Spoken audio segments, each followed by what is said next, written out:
Hello అండి అందరికి welcome back to our channel Deepu's world. ముందుగా వచ్చిన రిక్వెస్ట్ అండి, మీలో ఎవరైనా మన ఛానల్ కొత్తగా చూస్తున్నట్లయితే ఛానల్ ని సబ్స్క్రైబ్ చేసుకోండి. అలాగే పక్కన బెల్ ఐకాన్ ఉంటుంది, దాన్ని క్లిక్ చేసినట్లయితే నేను వీడియో అప్లోడ్ చేసిన వెంటనే మీ ఫోన్ కి నోటిఫికేషన్ రూపంలో వచ్చేస్తుంది. మేము తిరుపతి నుంచి ఇంటికి వచ్చేసరికి టైం నైట్ 10 దాటింది. 10 నుంచి 12 వరకు మా బుడ్డోళ్ళు ఇద్దరు తీసుకొచ్చిన బొమ్మలన్నిటితో హాల్లో కూర్చొని ఆడుకున్నారు. ఆ కొంచెం సేపటికి హాల్ అంతా గందరగోళం చేశారు. మామూలుగానే జర్నీ చేసి అలసిపోయింది నేను. ఇంకా నైట్ ఆ టైం లో క్లీన్ చేసుకునేంత ఓపిక లేక పడుకుండిపోయాను. ఇంకా మార్నింగ్ లేచిన తర్వాత క్లీన్ చేసుకుంటున్నాను. ఈ 3-4 డేస్ నుంచి ఎక్కడ ఏం కదిలించకుండా ఉన్నాయి కదా, సన్న దుమ్ములాగా పట్టేసింది టీవీల మీద అంతా. అందుకే అన్ని ఒకసారి నీట్ గా క్లాత్ తో తుడుచుకుంటున్నాను. డైనింగ్ టేబుల్ ని మాత్రం తడిగుడ్డతో తుడిచి మళ్ళీ తర్వాత పొడిగుడ్డతో తుడుస్తాను. మా ఇంట్లో పద్ధతి ఏంటంటే తిరుపతి కొండకెళ్ళొస్తే ఖచ్చితంగా వెంకటేశ్వర స్వామికి పొంగల్ పెట్టుకుంటాము. నాకేంటంటే ప్రశాంతంగా కూర్చొని పూజ చేసుకోవాలంటే పూజ రూమే కాదు, ఇల్లు మొత్తం క్లీన్ గా ఉండాలి. అన్ని ఎక్కడక్కడ వదిలేసి వెళ్లి పూజ చేసుకోవాలంటే అస్సలు నా వల్ల కాదు. కావాలంటే నిద్ర మానుకోనైనా ఒక గంట ముందు లేచి చేసుకుంటాను గానీ అక్కడ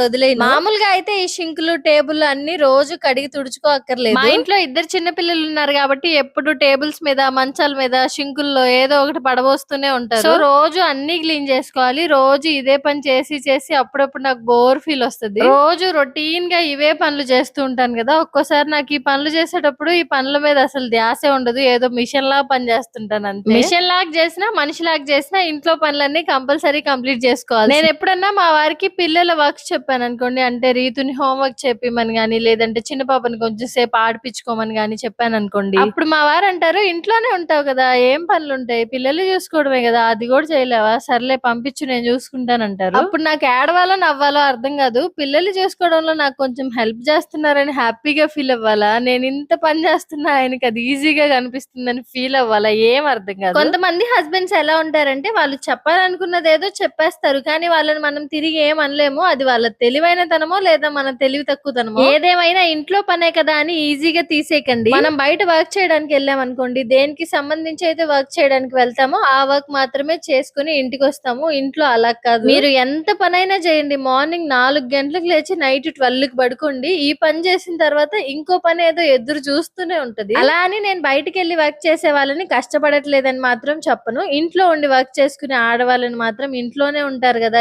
ఏం పని ఉంటదిలే అని తీసి పారేయకండి. సీత కష్టం సీతది, పీత కష్టం పీతది అన్నట్టు ఎవరి కష్టం వాళ్ళకి ఎక్కువగానే కనిపిస్తుంది. ఇంట్లో వర్క్ అంతా కంప్లీట్ అయిపోయిన తర్వాత ఇంకా నేను కూడా హెడ్ బాత్ చేసేసి పొంగల్ దబ్బర అయితే పూదించుకుంటున్నాను. నా దగ్గర 2 పొంగల్ కుండలు ఉన్నాయి. ఒకటేమో మరీ చిన్నది, ఇదేమో కొంచెం పెద్దగా ఉంటది. చిన్న దాంట్లో వండుదామా అంటే అదేమో స్టవ్ అంతా పొంగిపోతా ఉంటది, అందుకని దీంట్లో వండుతున్నాను. ఇది కొంచెం పెద్ద గిన్నె అవ్వడం వల్ల నిండుగా వండుతున్నట్టు అనిపించదు, కానీ చిన్న దాంట్లో వండినా దీంట్లో వండినా సోలా గిద్ద బియ్యంతో పొంగల్ వండుతాము. సోలా గిద్ద అంటే ఎంతో నాకు కూడా తెలీదు. మా అత్తయ్య ఒక గ్లాస్ ఇచ్చింది, అది సోలా గిద్ద గ్లాస్ అమ్మ, దీంతో వేసుకో అని చెప్పింది. ఆ గ్లాస్ పెట్టుకుంటాను నేను. ఆ గ్లాస్ కి వచ్చే రైస్ క్వాంటిటీని బట్టి నేనైతే సోలా గిద్ద అంటే 1/2 కిలో అనుకుంటున్నా. ఎప్పుడో అడిగాను గానీ మా ఇంట్లో వాళ్ళని, అప్పుడు వాళ్ళు ఏం చెప్పారో ఇప్పుడు నాకు గుర్తులేదు. మామూలుగా మా ఇంట్లో అయితే ఇంత బియ్యానికి 2 చెంబులు నీళ్లు 1 చెంబు పాలు పోస్తారు. నేను మాత్రం పాలు ఎక్కువ పోసి వండుతాను. 1 చెంబు నీళ్లు 2 చెంబులు పాలు పోసుకొని వండుతాను. ఈ రోజు వెంకటేశ్వర స్వామికి పొంగల్ పెడుతున్నాం అని అంటాం గానీ ఆయన పేరు చెప్పుకొని తినేది మనమే కదా. పాలు ఎక్కువ పోసి వండితే పొంగల్ బాగుంటది. నేను తిరుపతి వెళ్ళేటప్పుడు ఇల్లంతా డీప్ క్లీన్ చేసుకునే వెళ్తాను ఎప్పుడు వెళ్ళినా. సో వచ్చిన తర్వాత నాకు పెద్ద పనే ఉండదు. హాల్ అయినా పిల్లలు పాడు చేశారు కాబట్టి సర్దుకోవాల్సి వచ్చింది, కానీ లేదంటే రాగానే ఇల్లు చిమ్మి తుడుచుకొని పొంగల్ పెట్టేసుకునేలా ఉంటది ఇల్లు. పాలు రెగ్యులర్ గా పొంగితే మాత్రం మంచిది కాదు, కానీ ఇలా ఎప్పుడైనా పొంగల్ పెట్టుకునేటప్పుడు పండగలప్పుడు పొంగితే మాత్రం చాలా మంచిది. పాలు రెగ్యులర్ గా పొంగిపోతూ ఉంటే మంచిది కాదని ఈ మధ్య తెలుసుకున్నాను నేను కూడా. సో ఈ మధ్య అయితే పాలు దగ్గరుండి కాచుకుంటున్నాను, ఊరికి పొంగనివ్వట్లేదు. ఒకవేళ మీలో కూడా ఇప్పటి వరకు ఈ విషయం ఎవరికైనా తెలియకపోతే తెలుస్తుందని చెప్తున్నాను. ఈసారి పొంగల్ నేను ఎప్పుడులా కాకుండా కొంచెం డిఫరెంట్ గా చేస్తున్నా. ఎప్పుడు ఏంటంటే పాలు వాటర్ వేసి రైస్ ఉడకబెట్టేస్తాను. రైస్ ఉడికిన తర్వాత అందులోనే బెల్లం దంచి వేసేసి కలిపేస్తాను. ఈసారి అలా కాకుండా బెల్లాన్ని ఫస్ట్ వాటర్ లో కరగబెట్టుకున్నాను. పెద్ద టైం ఏం పట్టదు, త్వరగానే కరిగిపోతుంది. జస్ట్ వాటర్ లో కరిగితే చాలండి. దాన్నేం కరిగిన తర్వాత మరిగించాల్సిన అవసరం లేదు. ఇది నేను మా ఫ్రెండ్ దగ్గర నేర్చుకున్న ప్రాసెస్. మా ఫ్రెండ్ విజయ పొంగల్ చాలా బాగా చేస్తుంది. ఆ అమ్మాయి చేసినట్టు నేను ఎప్పటికీ చేయలేను అనుకోండి, కాకపోతే ఆ ప్రాసెస్ ఫాలో అవుదామని ఈసారి ఇలా చేస్తున్నా. నేను గుంటూరు వచ్చాక ఫస్ట్ పరిచయం అయింది తనే. నాకు గుంటూరులో ఉన్న ఒక్కగానొక్క ఫ్రెండ్. నేను ప్రెగ్నెంట్ గా ఉన్నప్పుడు కూడా నాకు ఈ పొంగల్ ఇష్టమని తను చేసుకొని తీసుకొచ్చి ఇచ్చెళ్ళేది. నేను గుంటూరు వచ్చిన స్టార్టింగ్ లో ఇద్దరం పక్క పక్కన ఇళ్లలో ఉండేవాళ్ళం. తర్వాత మేము ఇల్లు మారాము, తను ఇల్లు మారింది. నేనే ఈ పిల్లలు వేసుకొని తన దగ్గరికి వెళ్ళను గానీ తను అప్పుడప్పుడు వచ్చి కలిసి వెళ్తూనే ఉంటది. ఫోన్ లో మాట్లాడుకుంటాంలే అండి. చూసారా టాపిక్ పొంగల్ నుంచి ఫ్రెండ్ దాకా వెళ్ళిపోయింది. ఈ ఆడోళ్ళు ఉన్నారే మాట్లాడడం మొదలు పెడితే ఎక్కడి నుంచి అక్కడికి తీసుకెళ్లిపోతారు. మీరు బయటకు అనకపోయినా మనసులో అయినా ఇదే కదా అనుకునేది. అందుకే నేనే అనేసుకున్నా. ఇంకా మీరు మనసులో కూడా ఏమనుకోకండి. పొంగల్ అయితే రెడీ అయిపోయింది. ఇందులో కొంచెం నేతిలో ఫ్రై చేసుకున్న జీడిపప్పు, వెండి ద్రాక్ష కూడా వేసుకున్నాను. దీన్ని ఇప్పుడు వెంకటేశ్వర స్వామికి నైవేద్యంగా పెట్టడానికి అయితే ఒక వెండి గిన్నెలోకి తీసుకుంటున్నాను. మా అత్తయ్య అయితే ఏం చేస్తారంటే ఈ పొంగల్లోనే కొంచెం పెసరపప్పు వేసి వండేస్తది. సో సపరేట్ గా పప్పు చేసుకోవాల్సిన అవసరం ఉండదు. నేను అలా కాకుండా సపరేట్ గా పప్పు వండుతాను. ఒకవేళ పొంగల్లో పెసరపప్పు వేసినా కూడా పప్పు మాత్రం వండుతాను. పొంగలి, పప్పు, నెయ్యి వేసి అయితే స్వామి వారికి అయితే ప్రసాదం తీసి పెట్టేశాను. వెళ్లే రోజు పూజ చేసి వెళ్ళడమే కదా, ఇంక ఇంట్లో ఎవరుంటారు, నేనే కదా. మళ్ళీ వచ్చాక క్లీన్ చేసుకుంటున్నాను అంతా. 3-4 డేస్ అలాగే ఉన్న వాటర్ తాగకూడదు కాబట్టి ఆ వాటర్ తీసి పచ్చని చెట్టు మొదట్లో పోసేసాను. యాపిల్స్ అయితే ఏం పాడవలేదు కాబట్టి మేము తినేస్తాము. ఇంకా పూలన్నీ కూడా ఒక కవర్ లోకి తీసేసుకుంటున్నాను. నాకు ఒక కమెంట్ వచ్చింది, అక్క మీరు ఒక్కరే ఉంటారు కదా ఇంట్లో, ఇలా బయటికి ఎక్కడికైనా వెళ్ళినప్పుడు ఇంట్లో పూజ చేయడానికి ఎవరు ఉండరు కదా, అలా చేయకుండా ఉంటే ఏం కాదా అని అడిగారు. మామూలుగా అయితే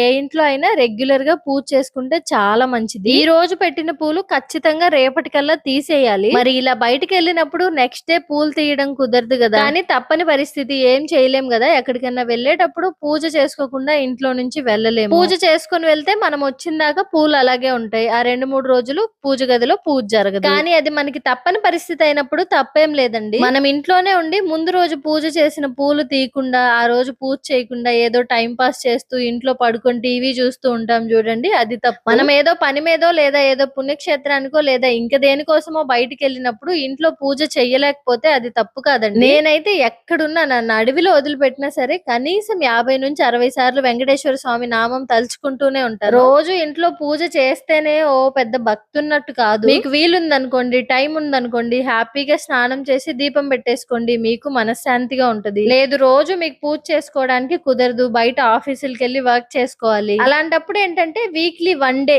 మీకు ఎప్పుడు ఫ్రీగా ఉంటే అప్పుడు పూజ చేసుకుంటానని పెట్టుకోండి. మార్నింగ్ కుదరకపోతే ఈవినింగ్ చేసుకోండి. పోనీ వీక్లీ 1 డే కూడా మీకు కుదరలేదు అనుకోండి, ఎప్పుడో పండగకో పబ్బానికో దీపం పెట్టుకోండి ఖచ్చితంగా. ఇలా ఏదో ఒకటి నియమంగా పెట్టుకోండి. పండగలప్పుడు చేసుకుంటామని గానీ, లేదా ఫ్రైడే రోజు చేసుకుంటామని గానీ, సాటర్డే రోజు చేసుకుంటామని గానీ, ఆ నియమాన్ని తప్పకుండా పాటించండి. అయితే మీరు పూజ చేసుకునే రోజు మాత్రం పూజకి కొంచెం ఎక్కువ టైం తీసుకోండి. శ్రద్ధగా నిదానంగా చేసుకోండి, హడావుడిగా చేసేసుకోకుండా. పూజ స్టార్ట్ చేసినప్పటి నుంచి పూజ పూర్తయ్యేంత వరకు ఏదో ఒక భగవన్ నామాన్ని పైకి వినిపించేలా చదువుకోండి. మనం ఏదో ఒక భగవన్ నామాన్ని పెద్దగా చదువుతూ ఉంటే మన బుర్రలోకి ఇంకో ఆలోచన రాకుండా ఉంటుంది. పూజకి సంబంధించి ఏ పని చేస్తున్నా మీ మైండ్ లోకి ఇంకో ఆలోచన మాత్రం రానివ్వకండి. కేవలం ఆ దేవుణ్ణి మాత్రమే తలుచుకోండి. మీకు ఏదన్నా సమస్య ఉంటే అది కూడా పూజ చివర్లో మనం దండం పెట్టుకుంటాం కదా, అప్పుడు చెప్పుకోండి. అది ఎంత పెద్ద సమస్య అయినా ఆ సమస్య గురించి కూడా మీరు ఆలోచించకండి పూజ చేసేటప్పుడు మాత్రం. ఈ పూజకు కావాల్సినవన్నీ సర్దుకునేటప్పుడు, ప్రసాదం ప్రిపేర్ చేసుకునేటప్పుడు ఎవరితో అయినా మాట్లాడండి, పర్లేదు గానీ పూజ గదిలో కూర్చున్న తర్వాత హారతి ఇచ్చి బయటకు వచ్చేంత వరకు ఎవరితో మాట్లాడకండి. ఇంకా మన ఇంట్లో చిన్న చిన్న పిల్లలుండి వాళ్ళు వచ్చి మనతో మాట్లాడుతున్నారు అనుకోండి, పర్లేదులేండి, ఎందుకంటే పిల్లలు కూడా దేవుళ్ళతోనే సమానం. ఇంకొకటి, అక్క నువ్వు వెంకటేశ్వర స్వామిని ఇంత నమ్ముతావు కదా, మరి లడ్డు గురించి ఎందుకు అక్క